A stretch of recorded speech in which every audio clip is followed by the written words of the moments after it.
Moins chaleureux, moins enthousiasmant que les uns avec les autres, mais nous devons faire avec une situation que nous ne maîtrisons pas.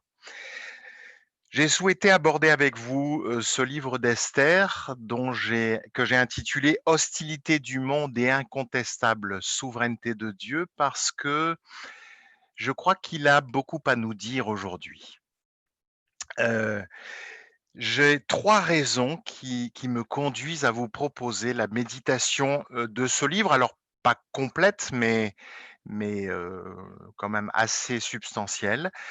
La première tient alors à la beauté de cette œuvre littéraire à laquelle j'aimerais vous rendre sensible. Il me semble qu'on n'est pas assez sensible dans notre milieu évangélique au fait que la Bible, en plus d'être inspirée, est un beau livre.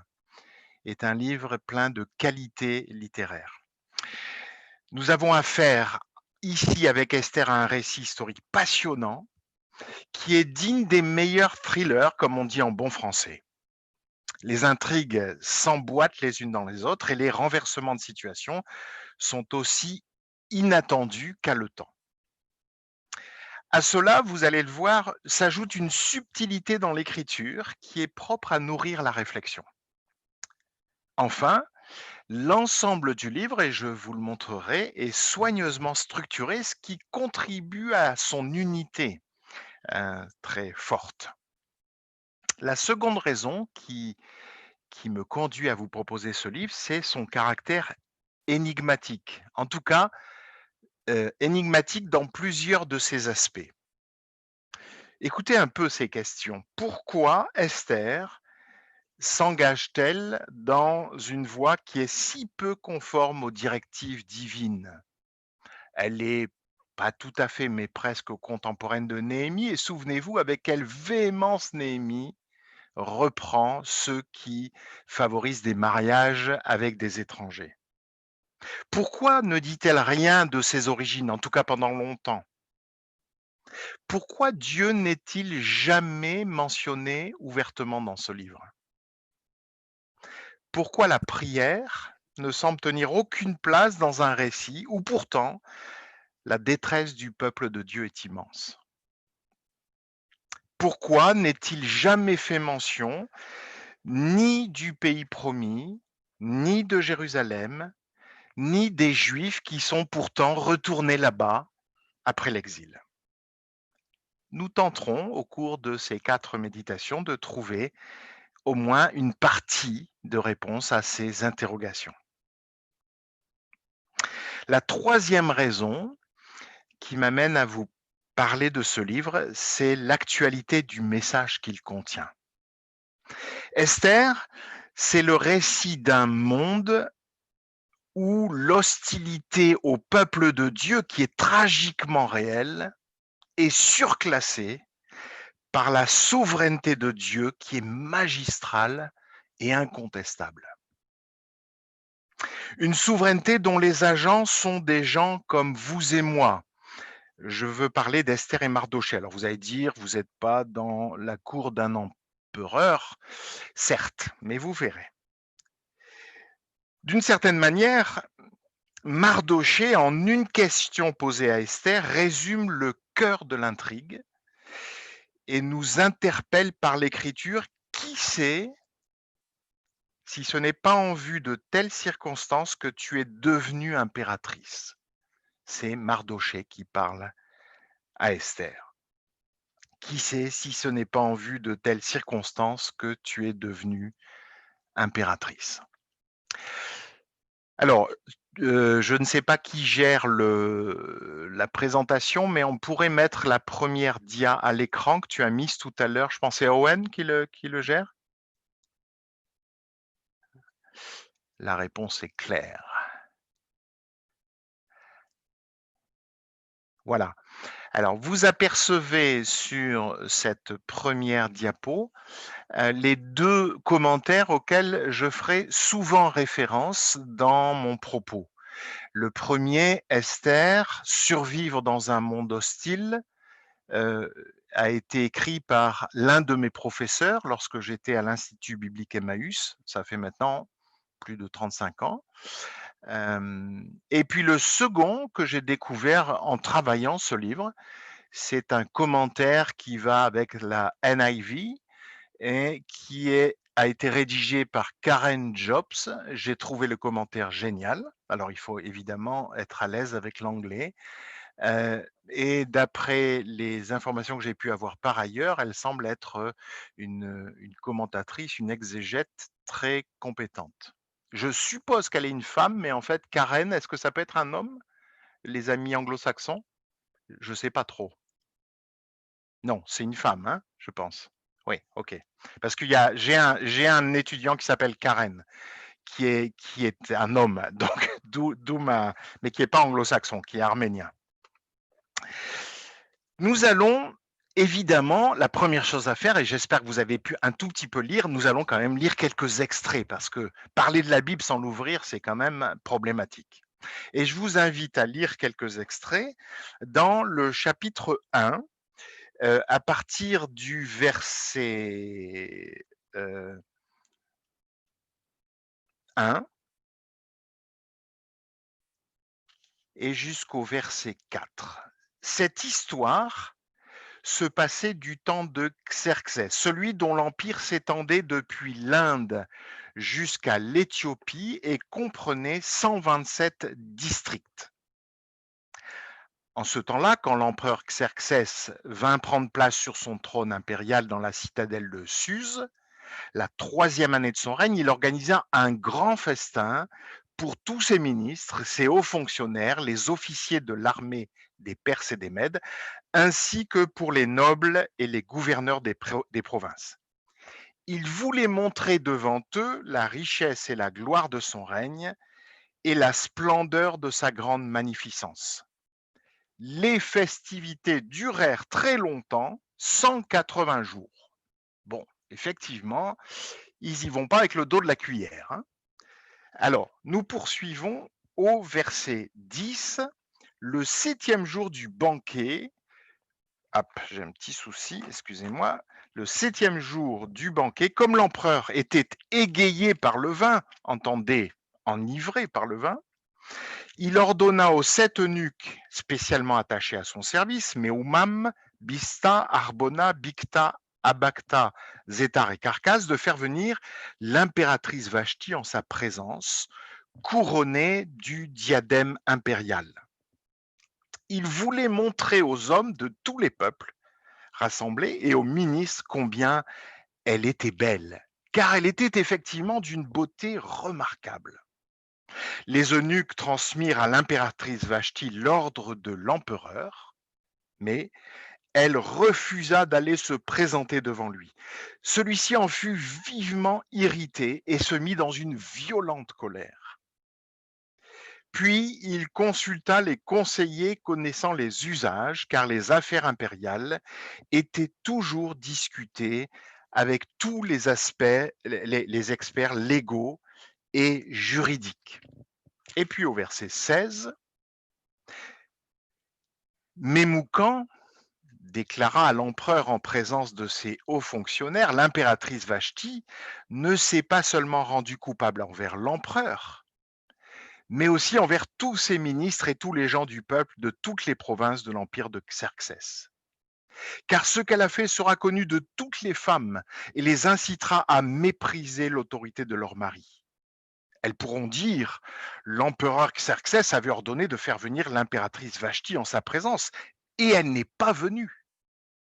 Aujourd'hui même, les femmes des ministres perses et mèdes apprendront comment l'impératrice s'est conduite, et elles se permettront de répliquer sur le même ton à leur mari, ministre de l'empereur, et leur mépris entraînera la colère de leur mari. Si donc tel est le bon plaisir de l'empereur, qu'il fasse promulguer une ordonnance impériale irrévocable consignée dans les lois de Perse et de Médie, interdisant pour toujours à Vashti de se présenter devant l'empereur Xerxès et stipulant que l'empereur conférera le titre d'impératrice à l'une de ses semblables, Pludinkeil. Lorsque ce décret est publié par l'empereur dans tout son vaste empire sera connu partout, toutes les femmes témoigneront du respect à leur mari, quelles que soient leurs conditions sociales. Je m'arrête là, avec, cette lecture qui, dresse un peu le contexte, le tableau dans lequel va prendre place cette histoire. Et comme vous le savez, il faut, pour bien comprendre un récit, un texte biblique en général, essayer de comprendre le contexte dans lequel il a été écrit. Mais je ne vais pas être trop technique. Tout d'abord, je vais tenir pour acquis, et je ne vais pas, rentrer dans de discussions, je vais tenir pour acquis que ce récit est bien un récit historique, sur lequel il n'y a pas de doute. Nous disposons d'ailleurs de sources extra-bibliques tout à fait intéressantes à ce propos, des tablettes cunéiformes, mais aussi l'œuvre d'un historien grec bien connu, Hérodote, qui a vécu, pas très long enfin, il est né en 484 avant Jésus-Christ, donc au moment à peu près où ce récit se produit, qui en fait corrobore bien des informations du livre d'Esther. Alors quelques repères historiques pour bien s'y retrouver. Voilà. Vous avez sous les yeux, à droite, les repères historiques un peu généraux en ce qui concerne, l'histoire d'Israël. C'est la matière que j'enseigne, hein, à l'Institut biblique. Et puis vous avez à gauche le détail, du récit, qui nous est livré dans l'Écriture et qui se situe entre 483 et 473 avant Jésus-Christ. Ce qui, notez-le, est bien peu de choses, en termes de l'ampleur de l'événement.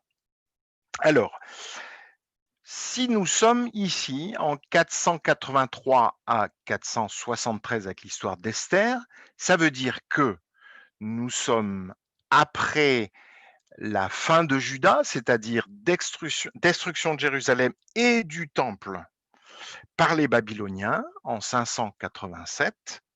Premier élément, de cette histoire d'Israël. Histoire qui, je vous le rappelle, est, immédiatement liée à l'infidélité de Juda, qui, conformément aux termes de l'alliance que Dieu avait fait avec son peuple, heu, était déporté sur toute la terre, hein, et quittait donc le pays promis. Autre, événement important, heu, ou bien autre chose à prendre en compte, l'éloignement de Jérusalem et la destruction du temple oblige les Juifs à développer une nouvelle forme de piété dans la diaspora. Cette piété s'organise autour non plus des sacrifices qui sont interdits loin du temple, mais autour de la lecture de la Torah, et c'est donc à l'apparition des synagogues que l'on assiste pendant cette période, où se réunissent les membres du peuple de Dieu. Entre 587 et notre histoire, il y a 2 grands événements. D'abord, l'Empire perse sous, un certain Cyrus, dit le Grand, annexe tous les territoires babyloniens et fait tomber la capitale Babylone en 539 avant Jésus-Christ.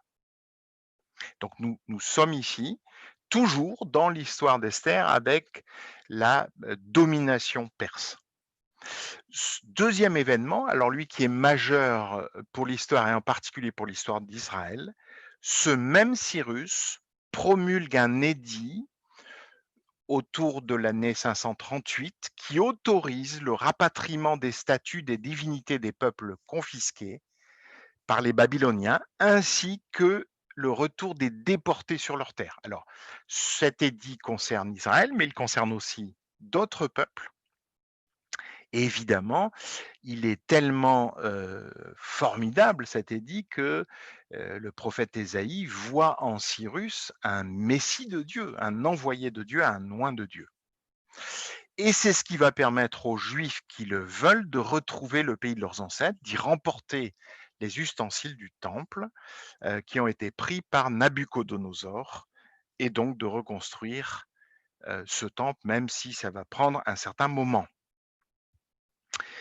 Quand Esther entre en scène, il y a 50 000 personnes, on estime que c'est à peine 10 des déportés qui sont retournés en Judée et le temple a été reconstruit entre les années 520 et 516 après bien des péripéties. Par contre, au moment où l'histoire d'Esther intervient, les murailles de Jérusalem n'ont pas encore été reconstruites puisque cela interviendra sous Néhémie et vous voyez bien que Néhémie arrive après l'histoire d'Esther. Hem, Autre donnée, Suse, dont il nous est parlé ici, est l'une des 4 capitales de l'Empire perse. Il y avait, donc Suse, Ecbatane, Babylone et Persépolis. Et Assuérus, qui est le nom donné, dans le texte original et dans la plupart de nos traductions, correspond vraisemblablement à Xerxès Ier, qui a régné de 486 à 465 avant Jésus-Christ. Vous avez remarqué que la Bible du Semeur, elle fait directement la correspondance. Par contre, l'identification de Vashti, la reine qui tombe en disgrâce, est beaucoup moins aisée. Hérodote, par exemple, qui parle de cette période, ne mentionne ni Vashti ni Esther comme épouse de Xerxès, mais Amestris. Et certains commentateurs pensent que, en fait, Vashti, c'est Amestris. Quant à l'absence de la mention d'Esther, plusieurs commentateurs l'attribuent au fait qu'elle n'était peut-être qu'une épouse de second rang. Plus intéressant pour nous, c'est la chronologie des événements du règne de Xerxès. Il est monté sur le trône de l'Empire perse en novembre 486. Il a alors 32 ans. Hein, vous avez des indications sur la partie gauche de votre écran. Les premières années de son règne sont occupées à mater une révolte en Égypte et quasi simultanément une autre à Babylone. Il lui faudra ensuite 4 ans pour préparer la grande œuvre militaire de sa vie. Il veut venger la défaite de son père, Darius Ier, à Marathon en 490 avant Jésus-Christ devant les Grecs. Hérodote nous raconte que Xerxès a mobilisé une armée de 1 700 000 hommes et 1200 bateaux.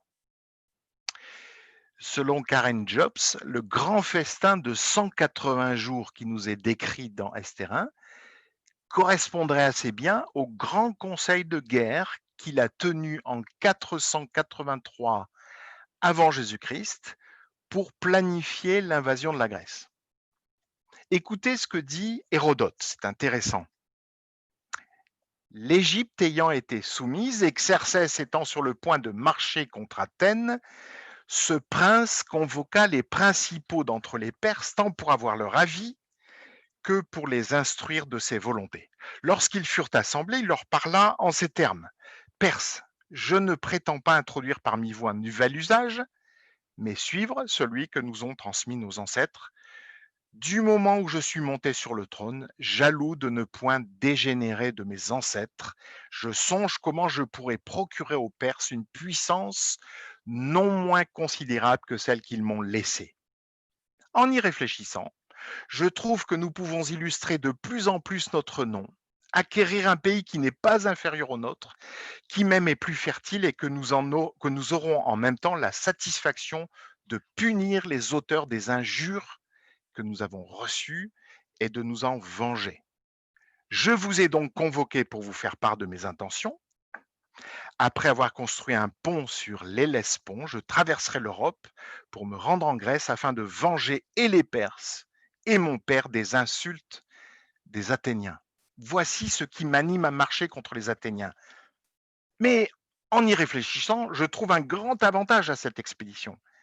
Si nous venons à les subjuguer eux et leurs voisins, les habitants du pays de Pélops, le Phrygien, la Perse n'aura plus d'autre borne que le ciel. Le soleil n'éclairera point de pays qui ne nous touche. Je parcourrai toute l'Europe et avec votre secours, je ne ferai de la terre entière qu'un seul empire. Car on m'assure qu'une fois que les Grecs seront réduits, il n'y aura plus de villes ni de nations qui puissent nous résister. Ainsi, coupables ou non, tous subiront également notre joug. En vous conduisant ainsi, vous m'obligerez sensiblement. Que chacun de vous se hâte de venir au rendez-vous que j'indiquerai. Celui qui s'y trouvera avec les plus belles troupes, je lui ferai présent des choses que l'on estime le plus dans ma maison. Telle est ma résolution. Mais afin qu'il ne paraisse pas que je veuille régler tout par mon seul sentiment, je vous permets de délibérer sur cette affaire et j'ordonne à chacun de vous de m'en dire son avis. Fin de la citation. Bon, pour faire simple, hein, il a tout décidé, mais il veut bien que ses sujets lui disent oui. Hein, c'est ça le sens de la consultation ici. Et vous avez bien entendu la mégalomanie qui touche Xerxès dans cette idée qui a toujours agité les hommes d'avoir un empire qui n'a pas de bornes.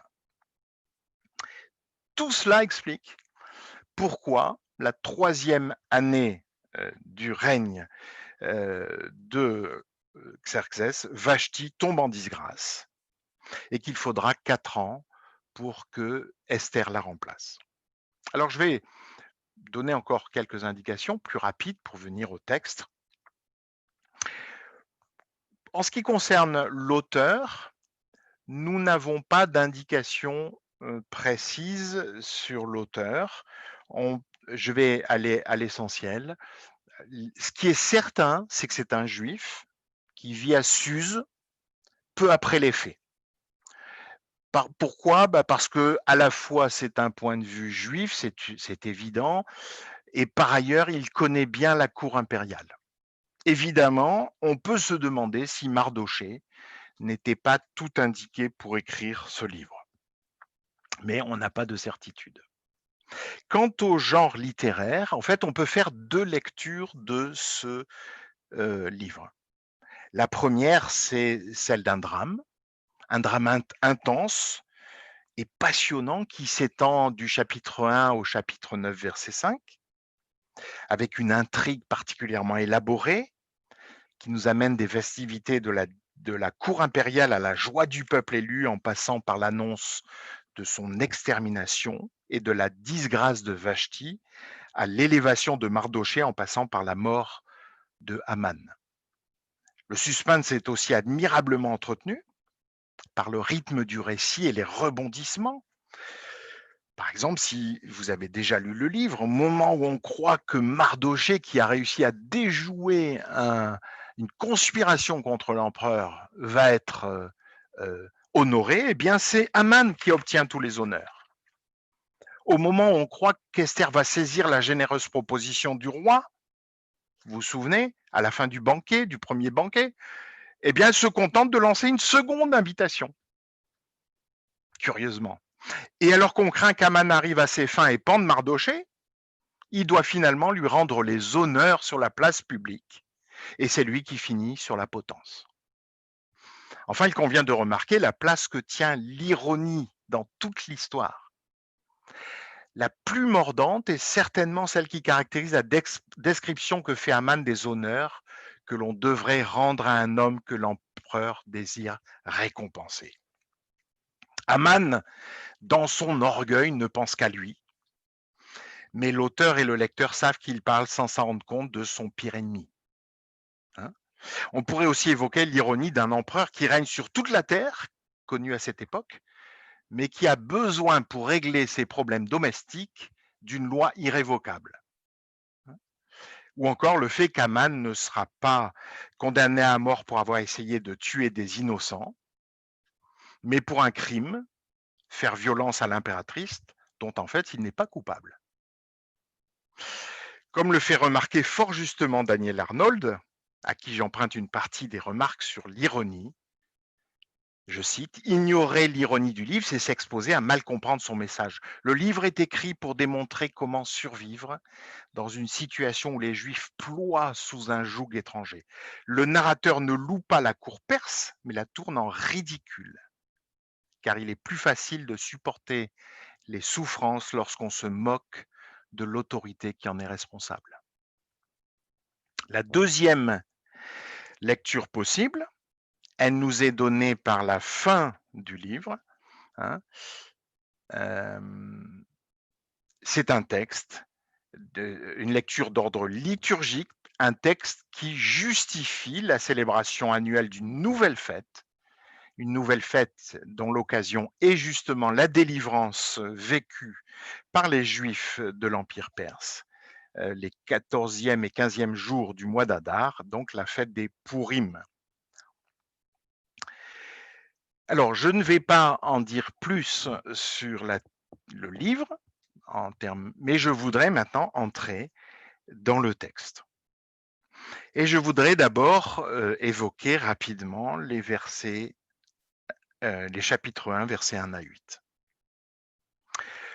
Le faste de la cour impériale et l'optimisme de ces jours glorieux du règne de Xerxès ont très certainement été perçus comme ironiques par les premiers lecteurs.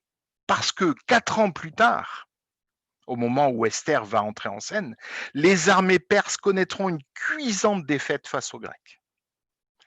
La revanche sur la première défaite subie par Darius Ier, le père donc de Xerxès, tourne au désastre. La flotte impériale est anéantie à Salamine en 480 et les troupes sont battues à Platée et Mycale en 479 avant Jésus-Christ. Pourtant, je vous rappelle, hein, une armée d'1,7 million hommes, 1200 navires, une armée prolifique. Il y a là une première indication discrète pour tous les lectures que quelle que soit la puissance et la richesse d'une nation ou d'un pouvoir, elles ne peuvent mettre le plan de Dieu en échec. Au contraire, l'Éternel rit et se moque des nations et des grands de ce monde, selon le psaume 2. Vous connaissez cette référence. Ensuite, les versets 9 à 12. Xerxès nous est présenté comme le maître du monde, mais en fait, il n'est pas maître chez lui. Certains pensent que Vashti, le mot Vashti, le nom Vashti, est phonétiquement proche d'un ancien mot perse pour belle femme. Si c'était vrai, alors il ne s'agirait moins de son nom que d'un surnom donné à cette très belle femme, ce qui permettrait de penser qu'Amestris est bien la Vashti de notre récit. Autre information éclairante d'Hérodote, l'historien grec, figurez-vous que lorsqu'il parlait des affaires d'État, les Perses avaient l'habitude de boire. Pourquoi? Ils croyaient que l'ivresse les rendait plus proches du monde spirituel. Si c'est exact, l'excès d'alcool a dû être un élément essentiel du conseil de guerre réuni par Xerxès. Et du coup, ça donne peut-être une dimension un peu différente à ne vous enivrez pas de vin, mais soyez remplis de l'esprit. Si on a là une forme de drogue qui ouvre au monde des esprits. Le refus de Vashti d'accéder à la demande de l'empereur, alors qu'il est en conseil de guerre, qu'il veut montrer la magnificence et la puissance de son empire, à la veille de réunir une armée pour attaquer la Grèce, a toutes les raisons de le contrarier. Et le met en fait dans une position humiliante. Il perd la face en fait. Que le récit d'ailleurs se plaît à souligner. Maître d'un empire immense, Xerxès est incapable de se faire obéir dans sa propre maison. Et la confrontation ici avec Vashti joue un double rôle dans ce récit. D'abord, cela nous montre la vanité d'un pouvoir qui allie une très grande puissance à une volonté imprévisible et un jugement faussé. Il y a là tous les ingrédients d'un contexte instable et dangereux qui ne peut que nuire au peuple de Dieu, comme la suite de l'histoire le montrera. Et honnêtement, je me demande si cette vanité alliée à la puissance et à l'imprévisibilité du jugement n'est pas une caractéristique des grands de notre monde. Deuxième rôle, préparer l'entrée en scène d'Esther en invitant à comparer les 2 femmes. Comme dans bien des récits bibliques, les choses se mettent en place pour que la délivrance puisse intervenir bien avant que les héros, ici Mardochée et Esther, n'entrent en scène et même bien avant qu'ils n'aient la moindre idée du rôle qu'ils vont jouer. Notez bien ceci, l'auteur biblique ne dit rien des raisons pour lesquelles Vashti, hem, des raisons du refus de Vashti, de même qu'il s'abstiendra de commenter l'action des autres personnages du livre. Et cela crée une sorte d'ambiguïté qui ne peut pas être ignorée dans l'interprétation de ce livre. Ainsi, par exemple, d'Esther ou de Mardochée, faire d'eux des exemples à suivre nous oblige à imaginer leur motivation ou à esquisser des évaluations morales ou spirituelles sur lesquelles, en fait, le texte biblique reste absolument silencieux. Selon Karen Jobs, il ne s'agit pas là d'un problème à surmonter, mais d'un trait littéraire à accepter. Écoutez, l'ambiguïté éthique et morale des personnages est un élément important de l'histoire et particulièrement adapté à son sens et son application dans la mesure où la providence divine agit par le truchement des comportements humains qui découlent même des motivations les plus ambiguës et les plus confuses. J'aurai l'occasion de revenir sur cet aspect. Esther et Mardochée, un homme et une femme comme vous et moi. Versets 13 à 22. Ici, il est question de la corruption du pouvoir absolu. L'ironie du récit se poursuit de façon mordante et offre une image troublante de la folie des puissants. Dans sa colère, Xerxès fait d'une affaire qui aurait dû rester privée une affaire d'État. Deuxièmement, il résout un problème conjoncturel, donc un problème avec sa femme, donc un problème limité par une loi universelle et irrévocable. Et enfin, il ordonne aux hommes de son empire de faire ce qu'il a été incapable d'accomplir dans son propre palais, se faire obéir de leur épouse. En fait, il y a là de quoi à la fois rire et avoir peur. De quoi rire parce que franchement, l'attitude de cet empereur est quelque chose de ridicule. Et ici, l'humour peut nous aider à tenir nos peurs à distance. Mais il y a aussi de quoi avoir peur, car loin de promulguer la loi en fonction d'un idéal de justice et de l'intérêt du peuple, l'empereur ne fait que traduire par elle ses propres peurs et anxiétés. Et c'est exactement, mes amis, ce que je crois discerner dans beaucoup des lois que notre gouvernement aujourd'hui promeut, qui traduisent plus de peur et d'anxiété que de réels soucis de justice. En d'autres termes, Xerxès abuse du pouvoir à des fins personnelles. Évidemment, dans cet état d'esprit, pourquoi s'opposerait-il à Haman, son fidèle serviteur, qui demande une loi irrévocable parce qu'un seul homme refuse de se prosterner devant lui? Il pratique déjà cette chose. Il va donc le permettre. Ce passage prépare aussi le lecteur à prendre la mesure de l'action d'Esther. Quand on voit quelle crise impériale déclenche un simple refus de Vashti, on se demande Quelle influence pourra exercer une petite jeune fille juive dans cette cour corrompue? Et pourtant, et pourtant, elle parviendra par son courage et son habileté à obtenir la mort d'Aman et le renversement du décret impérial euh, euh, qui aurait eu la peau des Juifs. Là où bien des femmes pardon, de la Bible sont connues pour avoir donné naissance à de grands hommes en Israël, Esther est connue pour avoir sauvé son peuple par son habileté politique et est célébrée depuis plus de 2000 ans pour cela. Alors, quelques éléments de réflexion sur le chapitre 2 maintenant. Le chapitre 2, c'est là que tout se met en place. C'est là qu'entrent en scène les deux héros du récit, Mardochée et Esther. Alors, je parlerai demain d'un petit élément qui est très intéressant et qui lie Mardochée à Saül. Mais je pourrais déjà aujourd'hui faire remarquer les choses suivantes. C'est par son intermédiaire à Mardochée que la situation du peuple juif est caractérisée. Une situation d'exil, loin du pays promis.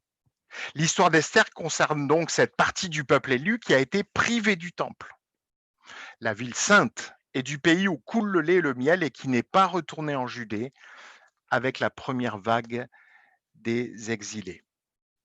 Je vous rappelle que Esther est d'ailleurs le seul récit que nous ayons des Juifs vivant hors de la terre promise, alors que le retour est déjà intervenu. Deuxième remarque, Mardochée est un nom perse qui signifie probablement adorateur de Marduk. Marduk, c'est la principale divinité babylonienne. Alors, est-ce que c'est l'indice d'une assimilation culturelle? Même si probablement Mardochée devait avoir un nom juif, mais nous n'en avons pas connaissance. En tout cas, il n'y a pas de critique explicite dans le texte sur cette assimilation. S'il s'agit plutôt d'un surnom utilisé pour les besoins du récit, alors il y a là une critique à peine voilée de l'impuissance des divinités qui ont cours dans l'Empire. Contrairement à Esther et Vashti, qui ne sont mentionnées dans aucune source extra-biblique, le nom Mardouka apparaît dans une tablette cunéiforme de Borsippa près de Babylone. Et Mardouka est présenté comme un fonctionnaire de la cour impériale de Suse au début du règne de Xerxès, ce qui correspond bien, concorde avec le Mardochée du livre d'Esther. À 7 reprises, entendez bien, 7 reprises, le livre d'Esther parle de Mardochée comme le juif Mardochée. Ce qui signifie que si assimilation il y a, elle est limitée et ne masque pas ses origines. C'est bien en tant que membre du peuple élu que Mardochée agit et qu'il va être en but à la folie meurtrière de Haman. L'histoire d'Esther n'est donc pas celle d'un racisme ordinaire et violent. C'est l'expression d'un conflit entre le monde, dans son acceptation biblique, et le peuple de Dieu. Concernant Esther, voici ce qu'on peut dire. Ce nom, en perse, signifie étoile. Il se pourrait aussi qu'il s'agisse d'un dérivé du mot Ishtar, désignant la déesse babylonienne de l'amour et de la guerre. Alors, si le nom vient de Ishtar, il faut reconnaître que ça convient bien à Esther, puisque cette femme juive va jouer un rôle de cet ordre-là dans cette histoire. Mais, chose tout à fait singulière, Esther possède aussi un nom hébreu, Hadassah, qui signifie myrte, et elle est la seule, entendez bien, la seule à avoir 2 prénoms dans tout le récit. Il y a là un choix littéraire de l'auteur pour souligner que cette femme a une double identité. Et vous savez, les gens qui ont une double identité ont souvent des conflit d'identité, ce qu'elle va avoir elle-même. Écoutez un commentaire. Au début de l'histoire, l'identité juive d'Esther et son identité de femme de l'empereur perse ne sont pas intégrées. Effectivement, il y a secret. Elle ne peut pas être les deux en même temps. À la fin de l'histoire, les deux facettes de son identité ont été réunies par les événements et il est question d'elle comme de l'impératrice Esther, la fille juive d'Abishaïl, qui écrit avec toute son autorité pour confirmer la lettre au sujet des Pourim. Et je reviendrai dans mes méditations sur cette question de l'acceptation de cette double identité. Troisième remarque sur Esther, sa beauté. De toute évidence, elle est au moins aussi belle que Vashti. Cela crée du coup un double suspense. Va-t-elle satisfaire aux critères de beauté dictés par l'entourage de l'empereur? Et si oui, va-t-elle mieux s'en sortir que Vashti, qui n'a pas été protégée par sa beauté? Plusieurs choses laissent néanmoins le lecteur croyant perplexe. Et ça n'a pas manqué d'intriguer les commentateurs. D'abord, Mardochée ne s'oppose pas à ce qu'Esther rejoigne le harem d'un empereur païen, ce qui est en contradiction absolue avec la loi de Moïse, qui interdit les mariages avec des étrangers. Deuxièmement, Esther se soumet apparemment sans aucune résistance, contrairement par exemple à Daniel, à tout ce qu'implique cette situation, prise de nourriture impure avec des viandes probablement sacrifiées aux idoles, participation à tout un protocole de beauté qui vise la sensualité. Enfin, plus étonnant, Mardochée et Esther s'entendent pour ne révéler ni la nation d'Esther, ni sa famille d'origine. Est-ce qu'il n'y a pas là les indices d'une faible moralité, d'une fidélité spirituelle sujette à caution? Vous savez qu'il existe un Esther grec qui est un apocryphe, hein? Eh bien, sachez que euh, cet Esther grec qui a rajouté des versets s'est cru obligé de défendre Esther en mettant ceci dans sa bouche, qu'elle n'a pas violé les lois alimentaires, qu'elle déteste le lit de l'incirconcis. Or, dans le livre inspiré, l'auteur ne dit rien de l'appréciation que fait Esther de la situation, ni des motivations qui animent Mardochée quand il lui demande de ne pas révéler ses origines. En fait, il n'est pas interdit de se poser des questions, et parmi elles, celle délicate de l'attitude à adopter en tant que croyant quand on est dans un environnement hostile. Est-ce qu'il faut abattre ses cartes d'emblée? Est-ce qu'il faut plutôt attendre le moment opportun? Est-ce que l'invitation à ne pas jeter la perle au pourceau ne serait pas de cet ordre? Garder certaines choses secrètes?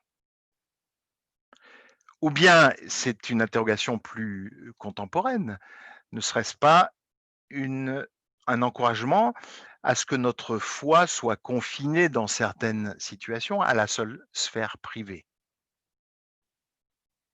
En fait, le livre d'Esther lui-même ne permet pas de répondre à cette question, ni d'évaluer positivement ou négativement l'attitude des héros. Karen Jobs va jusqu'à dire: ce silence délibéré fait partie du message. Indépendamment de leur qualité morale, de leur motivation ou de leur fidélité à la loi de Dieu, les décisions de Mardochée et d'Esther déclenchent de façon mystérieuse une série d'événements qui vont aboutir à l'accomplissement de la promesse de l'alliance que Dieu a fait à son peuple bien longtemps auparavant. Elle ajoute: l'auteur décrit avec talent une situation complexe et moralement ambiguë parce que c'est la façon dont la vie réelle se déroule dans un monde déchu. Au fond, mes amis, et je termine par là, l'histoire d'Esther a quelque chose d'encourageant pour nous qui sommes souvent confrontés à des situations complexes et ne trouvons pas toujours des solutions claires ou sans ambiguïté. Si vous les trouvez, dites-le moi. Mais il y en a bien où nous avons un peu de peine. Dieu seul connaît la fin de notre histoire avant son commencement. Nous sommes appelés à vivre fidèlement au Seigneur, dans l'obéissance à sa parole, autant que cela est possible. Mais quand il nous arrive de nous tromper, soit par manque de discernement, soit malheureusement par désobéissance délibérée, Dieu est à la fois plein de miséricorde pour nous pardonner et si totalement souverain qu'il mènera malgré tout à bien, en nous, par nous, parfois contre nous, son projet glorieux. Voici pour une première réflexion sur le début de ce livre.